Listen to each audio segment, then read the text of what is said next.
Captain Jake Morrison stood on the bridge of his ship and looked out at the burning planet below. New Geneva Colony had been home to 3 million humans just 2 days ago. Now it was nothing but ash and twisted metal. The attack had come without warning. The Vorthic Empire had sent their war fleets to destroy everything humans had built on this world. Jake had been in space for 20 years. He had seen many bad things happen to human colonies, but this was different.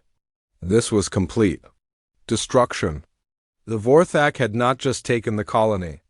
They had killed everyone and burned everything to the ground. Dr. Lisa Carter worked in the medical bay of the ship. She had been the chief doctor on New Geneva Colony. She had escaped on the last transport ship before the attack. Now she was sending the final reports about who had died. The numbers made Jake feel sick. Almost everyone was dead. Lisa's husband and 2 children were among the dead. The message from the Galactic Council came 6 hours after the attack ended. Ambassador Chun Wei read it to Jake over the communication system. The Council called it a regrettable incident. They said they would investigate. They said they would decide on compensation through their normal legal process. Jake wanted to throw something at the wall. The Council always said the same things when humans died. Commander Rick Hayes sat at his station reviewing files. Rick had been Jake's second in command for 5 years. He was good at remembering details. The files showed a pattern that made Jake angry. The Zephyrian trade embargo had hurt the outer colonies badly. Human families had starved because they could not get food shipments. The Crystalline Collective had destroyed the research station at Kepler 442b. They called it an accident. 50 human scientists had died in that accident. The Council had excluded humans from important meetings. They made decisions about human space without asking humans what they thought.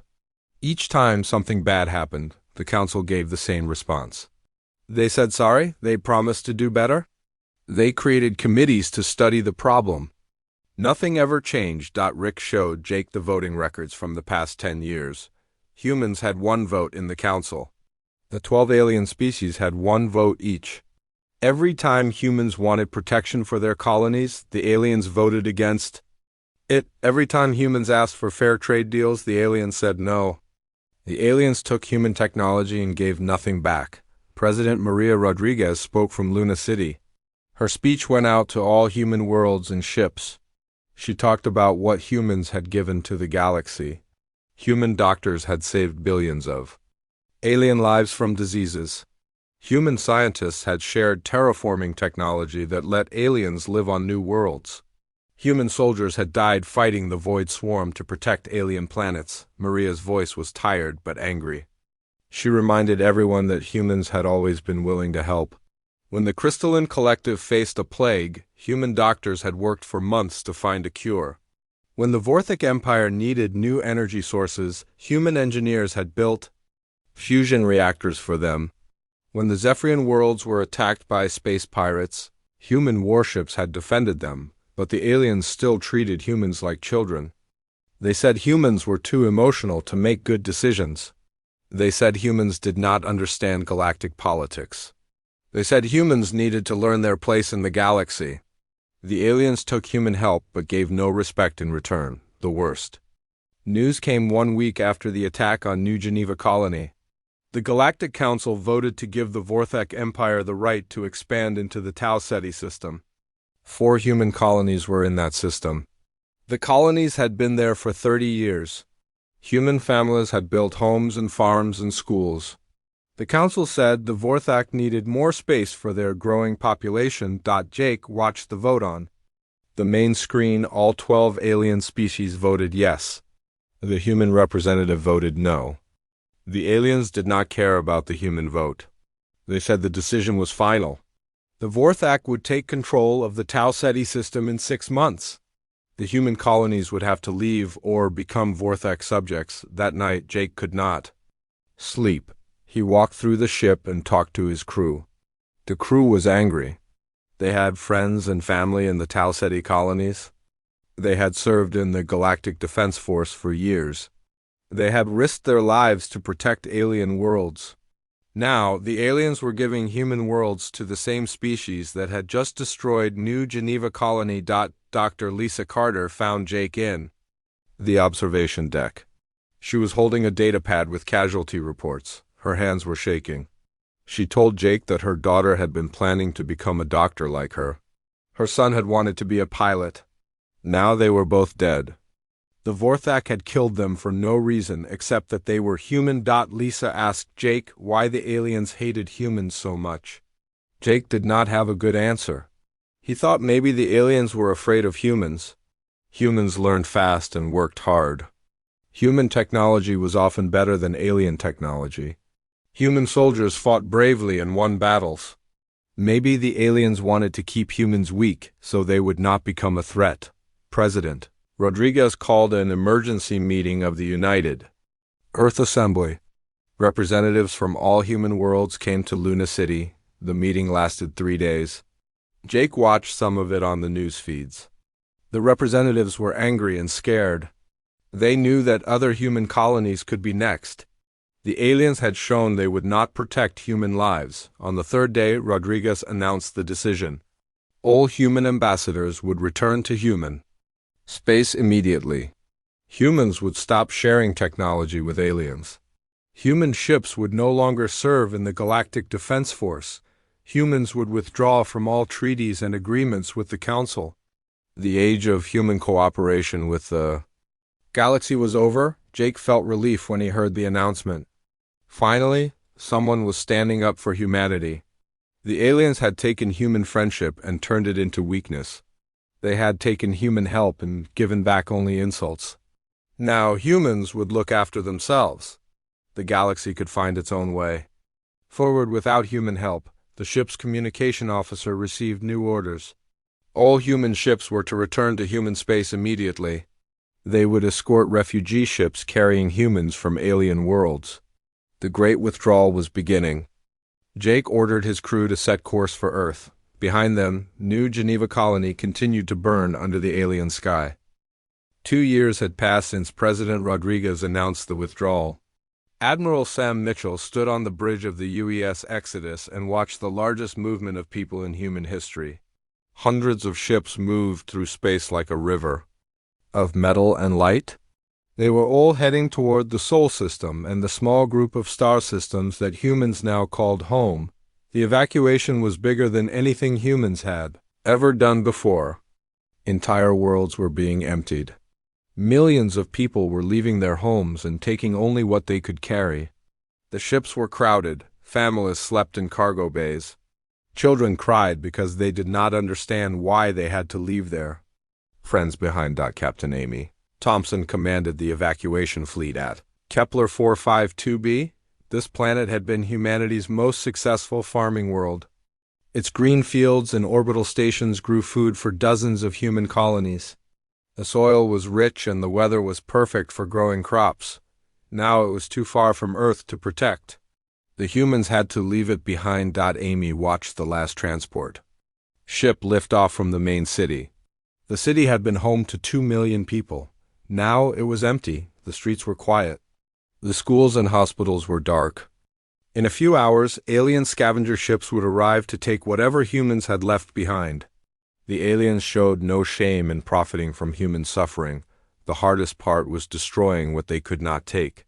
Engineer Paul Davis led teams that blew up factories and power plants. They did not want the aliens to get human technology for free.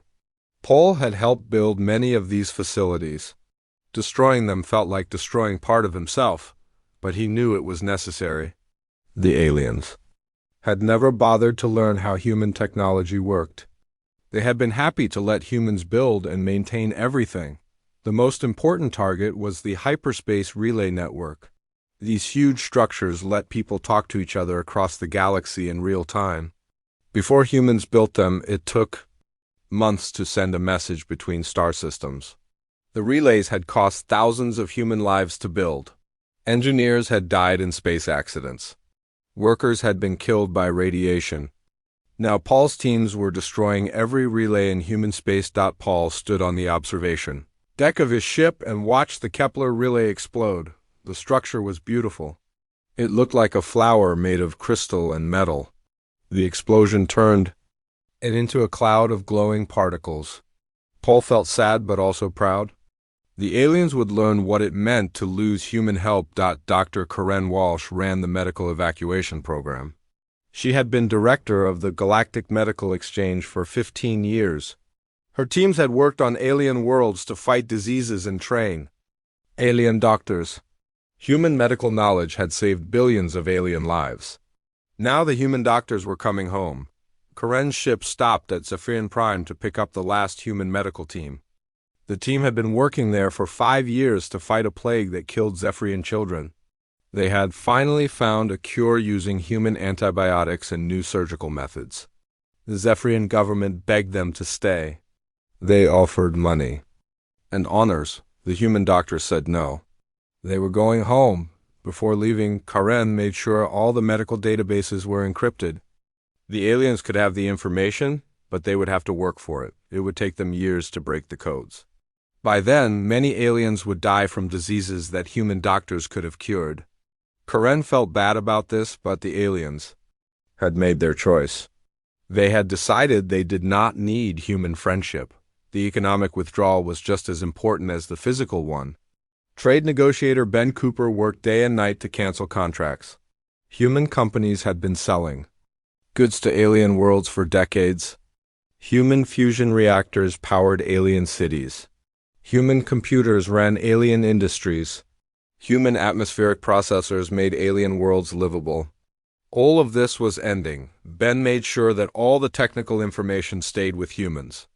The aliens had bought human products but had never learned how to make them. They had never learned how to fix them when they broke. Soon alien cities would go dark. Alien factories would shut down. Alien worlds would become uninhabitable. The aliens would finally understand how much they had depended on human work. The most dramatic moment came when Ambassador Helen Parker gave her final speech to the Galactic Council. She had served as humanity's representative for 10 years. She had watched the aliens ignore human needs and dismiss human concerns. Now she had one last message to deliver. Helen stood in the great assembly hall where representatives from 12 alien species sat in judgment. The hall was huge and impressive. It was designed to make visitors feel small and unimportant. Helen did not feel small. She felt proud to be human. She looked at each alien representative as she spoke. She told them that humans had come to the stars seeking friendship.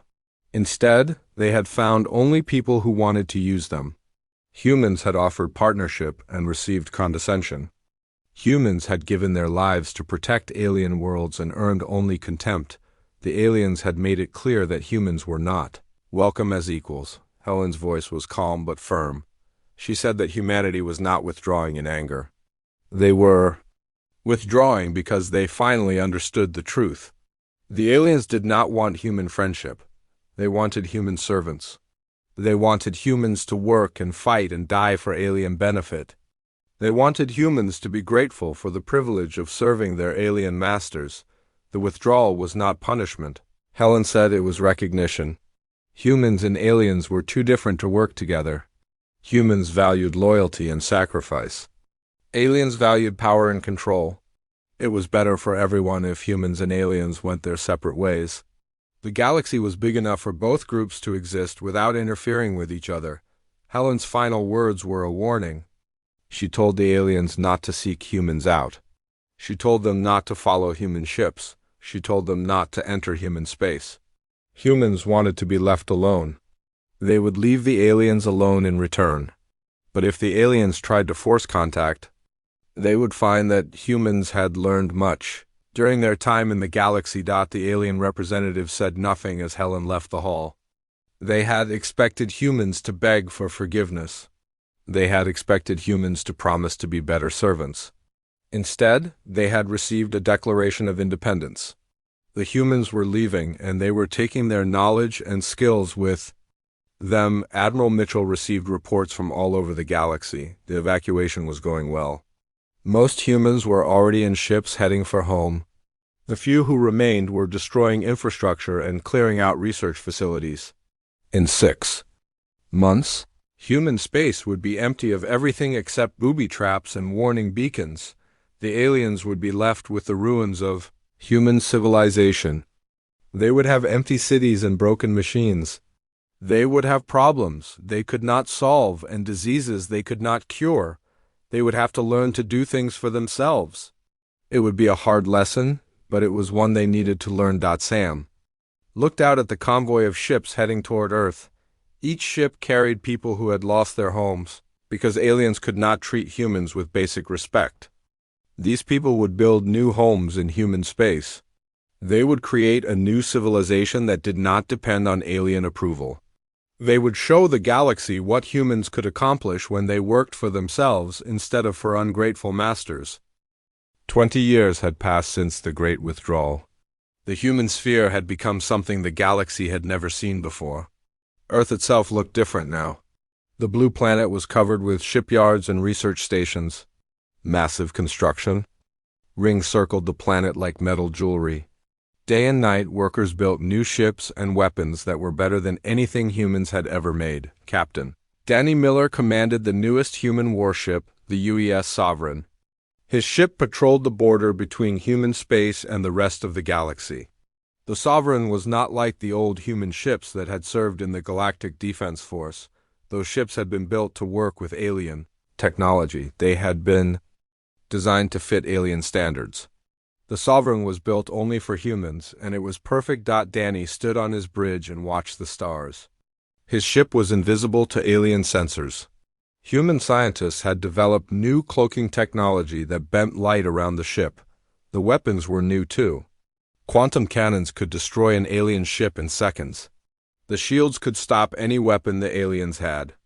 Danny's ship was faster and stronger than anything the aliens could build. The isolation had forced humans to become better at everything. Dr. Rachel Green led the most secret project in human space.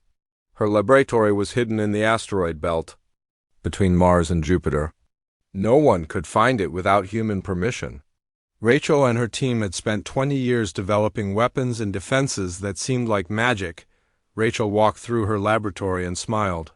The quantum computers here were 1,000 times more powerful than anything humans had possessed before the withdrawal. The artificial intelligence systems could think faster than any human or alien brain. The dimensional shield generators could make objects exist in two places at once. The aliens had no idea what humans had learned to do on the agricultural world. Of New Texas, former soldier Steve Johnson represented the new human way of life. His community grew all their own food. They built all their own tools. They trained all their own defenders. Steve's farm produced enough food for 1,000 people. His workshop could build anything from farming equipment to spacecraft parts. His militia could fight off an alien invasion force. Steve stood in his fields and watched his crops grow. The wheat was taller and stronger than any wheat that had ever grown on Earth. Human genetic scientists had made it better. The soil was richer because human engineers had improved it. The weather was perfect because human terraforming machines controlled it. Everything on New Texas was better because humans had done it themselves. The first real test of human strength came when alien ships entered human space. The Crystalline Collective sent a survey fleet to map the border regions. They claimed they were just updating their star charts. But Admiral Lavra Kim knew better. She commanded human defenses from her base on Luna. Her sensors could see everything that happened within 50 light-years of Earth. Lavra watched the alien ships on her main screen. There were 12 ships in the survey fleet. They were the same type of ships that had destroyed the human research station 20 years ago. The aliens thought they could enter human space without permission.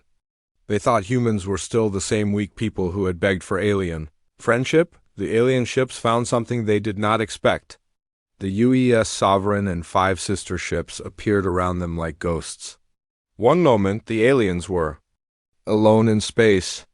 The next moment, they were surrounded by human warships. The human ships were bigger and more advanced than anything the aliens had seen. Captain Miller sent a message to the alien fleet. He told them they were in human space without permission. He told them to leave immediately. He told them that humans no longer followed alien rules. The alien commander replied that the Crystalline Collective had the right to survey any region of space. He said that human claims to territory were not recognized by the Galactic Council. The battle was over in minutes. The human ships opened fire with their quantum cannons. The alien ships tried to fight back, but their weapons could not penetrate human shields. The alien ships tried to run, but human ships were faster. One by one, the alien ships exploded in bright flashes of light. No alien survived to tell what had happened. Captain Miller wrote his report with care. 12 enemy vessels had entered human space. All 12 had been destroyed. No human ships had been damaged. No evidence of the battle remained. The aliens would wonder what had happened to their survey fleet. They would send more ships to investigate. Those ships would also disappear. The galaxy beyond human space was having serious problems. Without the hyperspace relay network, communication between alien worlds took months. Trade became difficult. Governments could not coordinate their actions. The Galactic Council met only once a year because it took so long for representatives to travel to the capital world. The Vorthek Empire had been the first to benefit from humanity's withdrawal. They had taken over the former human colonies and used them as bases for expansion. But the Vorthek found that human worlds were not as valuable as they had expected. The infrastructure was booby-trapped. The factories would not work without human operators. The farms produced poisonous crops when aliens tried to use them. Other alien species began to realize what they had lost. The Zephyrian trade networks collapsed without human shipping companies. The Crystalline Collective could not maintain their mining operations without human equipment. The various alien governments could not solve the problems that human experts had handled for them. Some aliens tried to copy human technology. They studied the remains of human devices and tried to build their own versions. But they did not understand the basic principles behind human engineering. Their copies were inferior and unreliable. Many aliens died when poorly made human style. Equipment exploded or failed. Dr. Rachel Green received intelligence reports about alien attempts to recreate human technology. She laughed when she read about alien scientists trying to build fusion reactors. They had the general design, but they did not understand the control systems. Their reactors either produced no power or exploded like nuclear bombs. The aliens were learning that stealing technology was easier than understanding it. The isolation had changed human culture in important ways. The new generation of humans had grown up knowing that they could not depend on anyone except other humans. They were self-reliant and proud. They did not trust aliens or want alien friendship. They believed that humans were better off alone. Captain Miller represented this new generation. He had been born after the withdrawal. He had never lived in a galaxy where humans and aliens worked together. To him, aliens were potential enemies who needed to be watched and controlled. He had no interest in diplomacy or cooperation. He believed that strength was the only thing aliens understood. The human military had grown enormously during the isolation years. Every human world had defense forces. Every human system had patrol fleets. The Earth system itself was protected by hundreds of warships and thousands of defense platforms. Any alien force that tried to attack human space would face weapons they could not imagine, but the greatest change was in human technology. The isolation had forced human scientists to solve problems without alien help. They had developed new theories of physics and engineering. They had created devices that worked in ways no alien could understand. Human technology was no longer based on alien models. It was purely human, and it was superior. Admiral Kim received reports from spy networks throughout the galaxy. The aliens were struggling with problems that humans had solved decades ago. Disease outbreaks killed millions because alien doctors did not have human medicines. Planets became uninhabitable because alien engineers could not maintain terraforming systems. Wars lasted longer because alien commanders did not have human tactical knowledge. The galaxy was learning what it meant to exist without human help. The lesson was painful and expensive, but the humans did not care. They had tried to be good galactic citizens and had been treated like servants. Now they were focused on their own survival and success. The galaxy could solve its own problems, or suffer the consequences. Laval looked out at the stars and felt satisfied. Humanity had found its true strength in isolation. They had learned to depend on themselves and trust their own abilities. They had built a civilization that was stronger and more advanced than anything the galaxy had ever seen. The aliens had rejected human friendship, but they had created human independence. It was a trade that worked in humanity's favor. 30 years had passed since humanity turned its back on the galaxy. The stars that had once welcomed human explorers now burned with the fires of a new terror. The Devourers had come from beyond the galaxy's edge, bringing with them a hunger that consumed entire star systems. What had once been thriving worlds with billions of inhabitants became empty space filled only with cosmic dust. Council. Chairman Vexstar stood before the great assembly hall that had once been the center of galactic power. The hall was mostly empty now. Many species had withdrawn their representatives as their worlds fell to the Devourers. The Crystalline Collective had lost half their territory. The Zephyrian Empire was down to 3 systems. Even the mighty Vorthak had been forced to abandon their conquest fleets to defend their homeworlds. Vexstar was old now. He had been young when the humans first joined the galactic community. He had been middle-aged when they withdrew. Now he was ancient, and he finally understood what his species had lost. The humans had been the galaxy's problem solvers. They had been the ones who found solutions when other species gave up. Without them, the galaxy had grown weak and divided. The Devourers were unlike anything the galaxy had faced before. They were not a species in any normal sense. They were living darkness that ate light and matter and energy. They moved through space like a plague, consuming everything in their path. Traditional weapons had no effect on them. Energy shields could not stop them. They seemed to exist according to physical laws that no one understood. The Galactic Defense Force had tried to fight them. What remained of the once proud fleet had engaged the Devourers at the Battle of Kepler 438. 300 alien warships had attacked a single Devourer swarm. The battle had lasted 6 hours. When it was over, the Devourer swarm was unchanged. The 300 warships had been reduced to their component atoms. Vexstar had been present at that battle as a military observer. He had watched the best weapons in the galaxy fail to harm the enemy. He had seen brave alien warriors die without accomplishing anything. He had realized that the galaxy's remaining forces were not strong enough to stop this threat. The Devourers would consume everything unless someone found a way to stop them. That someone could only be humanity. Vexstar had opposed the humans when they were part of the galactic community. He had voted against their proposals and dismissed their warnings. He had believed that humans were too aggressive and emotional to be trusted with real power. Now, he understood that human aggression might be the only thing that could save the galaxy. The journey to human space was dangerous. The Devourers had consumed most of the systems between the galactic core and the human sphere. Vexstar's diplomatic fleet had to travel through empty regions where stars had once burned. The ships were old and unreliable. The Galactic Defense Force could only spare a few escorts. Everyone knew this might be a one-way trip. Admiral Jake Morrison was an old man now.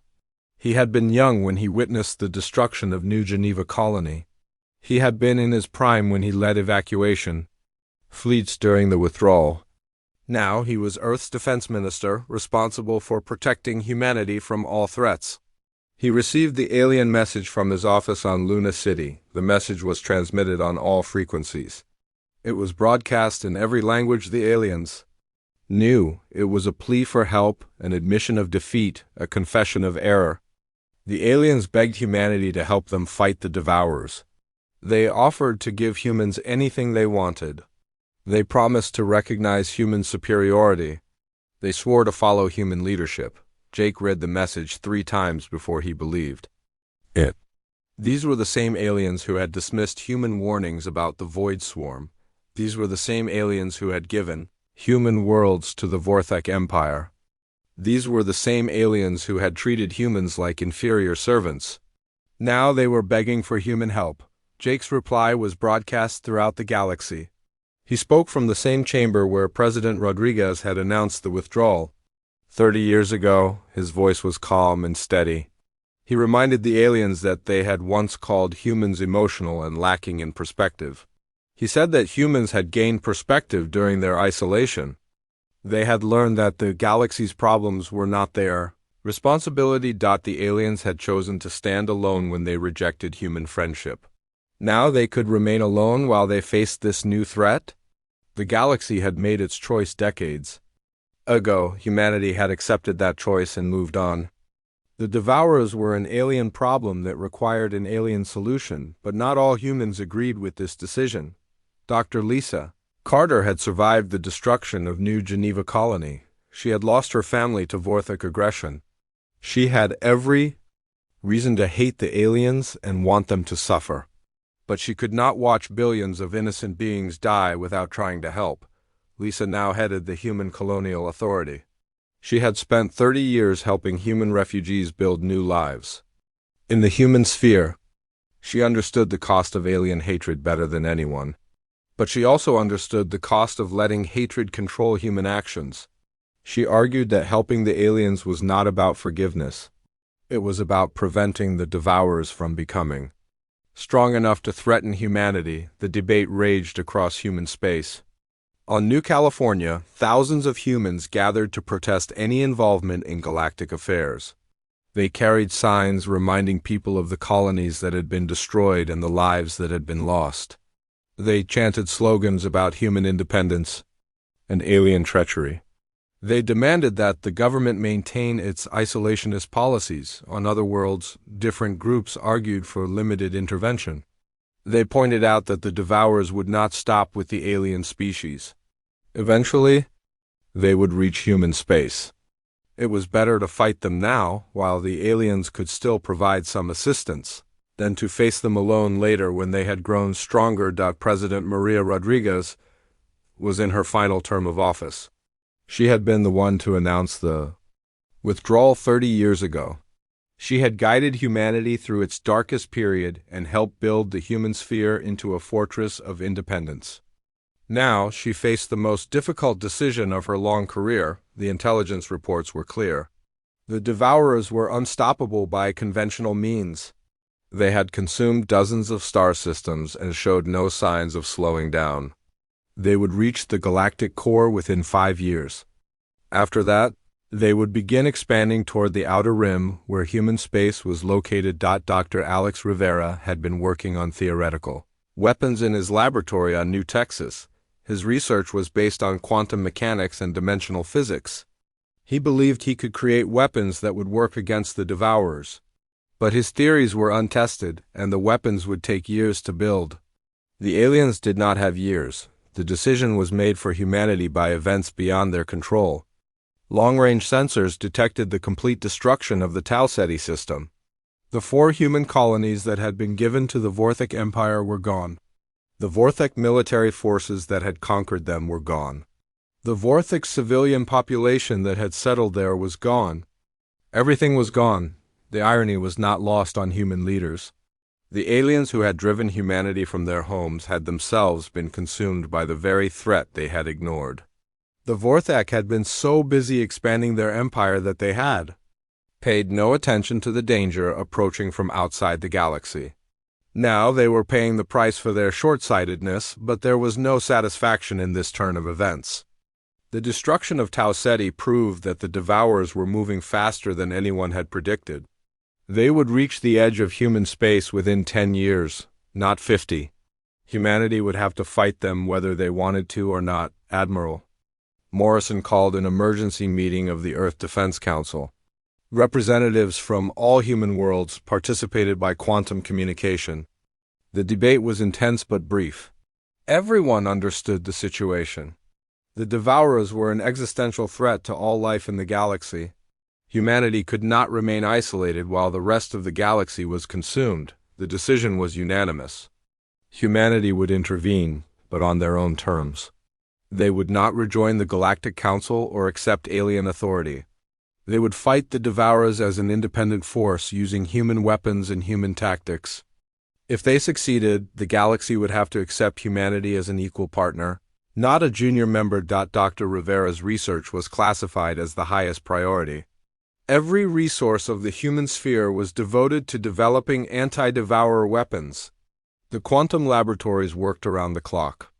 The shipyards began building new classes of warships designed specifically to fight an enemy that existed outside normal physics. The aliens continued to send messages begging for help. They offered to make humans the leaders of the Galactic Council. They promised to give humans control of their military forces. They swore to follow human commands without question. But humanity had moved beyond needing alien recognition. They were preparing to save the galaxy whether the aliens deserved it or not. Admiral Morrison stood in the observation deck of the Earth Defense Headquarters and looked out at the stars. Somewhere out there, the Devourers were consuming worlds that had once been home to trillions of beings. Soon, human ships would go out to meet them. The galaxy would learn whether 30 years of isolation had made humanity strong. The final battle for the galaxy began not with the thunder of weapons, but with the quiet hum of human ships emerging from dimensional space. Admiral Amy Thompson stood on the bridge of the UES Sovereign and watched as her fleet materialized at the edge of the Devourer swarm. She had been a young captain during the evacuation of Kepler 452b 40 years ago. Now she commanded the most powerful military force in galactic history. The Devourers had consumed half the galaxy. They moved through space like a living storm, eating stars and planets and leaving behind only empty darkness. The alien governments had tried everything to stop them. They had used nuclear weapons and antimatter bombs. They had built massive energy barriers and gravitational traps. Nothing had worked. The Devourers seemed to exist according to rules that no one understood, the human defense fleet was different from any military force the galaxy had ever seen. The ships were built with technologies that humans had developed during 30 years of isolation. They used quantum processors that could think faster than any biological brain. They carried weapons that could manipulate the basic forces of reality. They were protected by shields that existed in multiple dimensions at once. Dr. Alex Rivera watched the battle from his laboratory on New Texas. His anti-devourer weapons were finally ready for testing. The quantum cannons could fire beams of pure energy that would disrupt the Devourer's ability to absorb matter. The dimensional mines could explode in spaces that the Devourers could not reach. The reality bombs could change the physical laws in small areas of space. The first engagement was a test of human theories against alien reality. Captain Danny Miller commanded the lead squadron of attack ships. His vessels approached the Devourer swarm carefully, studying the enemy with sensors that could detect things beyond normal space and time. The Devourers looked like holes in reality, places where the universe had been eaten away by something that should not exist. Miller's ships opened fire with quantum cannons. The beams struck the Devourers and something incredible happened. The creatures that had been immune to all alien weapons began to dissolve. Their dark forms flickered and faded like shadows exposed to bright light. For the first time in the war, the Devourers were being hurt. The battle spread across the star system. Human ships engaged Devourer swarms throughout the region. The aliens had thought the Devourers were invincible, but human weapons were proving them wrong. The creatures died when they were hit by quantum fire. They retreated when dimensional mines exploded around them. They avoided areas where reality bombs had changed the nature of space itself. Admiral Thompson received reports from all across the battle zone. Human forces were winning. The Devourers were being destroyed faster than they could adapt. The weapons that Dr. Rivera had designed were working perfectly. The galaxy's greatest threat was being defeated by human science and human determination, but the victory came at a cost. The Devourers fought back with desperate fury. They launched themselves at human ships like living missiles. They tried to consume human technology and turn it against its creators. Several human vessels were lost when they came too close to dying Devourers. The creature's death throes could destroy anything within a light-minute radius. The news of human success spread throughout the galaxy faster than light. Alien governments that had given up hope began to believe that they might survive. The Galactic Council met in emergency session to discuss what this meant for the future. The humans had saved them, but what would humans want in return? The answer came from an unexpected source. Dr. Karen Walsh, now elderly but still determined, led a group of human volunteers to the refugee camps at the edge of human space. Millions of aliens had fled their dying worlds and gathered at the border of the human sphere. They had nowhere else to go. Their governments could not protect them. Their militaries had been destroyed. They were completely dependent on human mercy. Karen's medical teams began treating alien refugees without being asked. They set up hospitals and distributed medicines. They performed surgeries and fought diseases. The aliens were amazed. They had expected humans to demand payment or political concessions. Instead, humans simply helped because help was needed. Engineer Paul Davis came out of retirement to rebuild the hyperspace relay network. He had destroyed the relays 30 years ago during the withdrawal. Now he designed new ones that were better than anything the galaxy had ever seen. The new relays could transmit messages instantly across the entire galaxy. They could carry data streams that would let alien governments coordinate their defense efforts. President Rodriguez was no longer in office, but her successor continued her policies. President Jennifer Stone had been born after the withdrawal. She represented the new generation of human leaders who had grown up in isolation. She understood that humanity was strong enough to help others. Without becoming weak themselves, Stone addressed the galaxy from Earth. Her message was broadcast through the new hyperspace relay network to every inhabited world. She announced the creation of the Human Protectorate, a new form of galactic organization. The Protectorate would be different from the old Galactic Council. It would be based on voluntary cooperation rather than forced membership. Any species could join the Protectorate by accepting human leadership in military and technological matters. In return, they would receive protection from external threats and access to human knowledge. They would keep their own governments and cultures. They would not be forced to adopt human customs or beliefs. They would simply acknowledge that humanity had proven itself capable of defending the galaxy. The response from alien governments was swift. The Zephyrian Empire was the first to apply for Protectorate membership. They were followed by the remaining crystalline collective worlds. Even some Vorthax systems asked to join, despite their history of conflict with humanity. The aliens had learned that pride was less important than survival. The final campaign against the Devourers lasted 6 months. Human fleets moved systematically through the galaxy, destroying every Devourer swarm they encountered. The creatures tried to hide in dark nebulae and empty space, but human sensors could find them anywhere. The weapons that had once seemed invincible were reduced to cosmic dust by human firepower. Captain Miller led the assault on the last major Devourer concentration near the galactic core. His ships surrounded the creatures and opened fire with every weapon they carried. The battle lasted 3 days. When it was over, the Devourers were extinct. The galaxy was free from the threat that had consumed billions of lives and hundreds of worlds. The victory celebration was held on Earth. Representatives from dozens of alien species came to thank humanity for saving them. They offered gifts and honors and treaties of eternal friendship. But the humans were not interested in gratitude. They had acted to protect their own interests, not to win alien approval. Admiral Thompson received the highest military decoration that humanity could give. She had commanded the fleet that saved the galaxy. But she knew that the real victory was not military. The real victory was that humanity had proven it could stand alone and succeed. They did not need alien approval to be great. Dr. Rivera continued his research into quantum weapons and dimensional technology.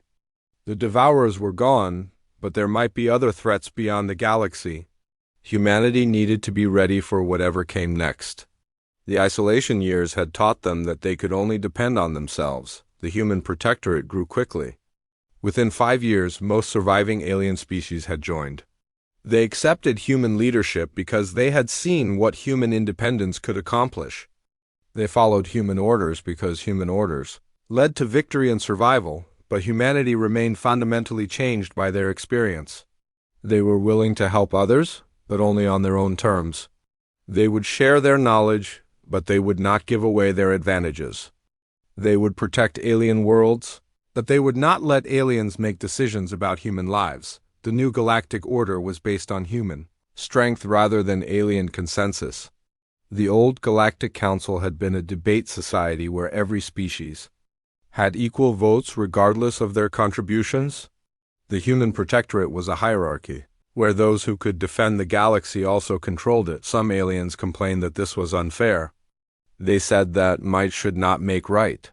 They argued that all species deserved equal treatment regardless of their military power. The human response was simple: equality had to be earned, not demanded. The aliens had proven they could not defend themselves or govern effectively. Humans had proven they could do both. The galaxy settled into a new pattern of existence. Human ships patrolled the space lanes and kept them safe. Human engineers maintained the technology that kept alien worlds habitable. Human doctors treated diseases that alien medicine could not cure. Human scientists made discoveries that benefited everyone. In return, aliens provided raw materials and labor for human projects. They served in human fleets under human officers. They followed human laws when they traveled between worlds. They accepted that humanity had become the dominant species in the galaxy through their own choices and actions. The final scene of this new era began at the edge of the galaxy. Captain Jennifer Stone, daughter of the former president, commanded a new type of human ship.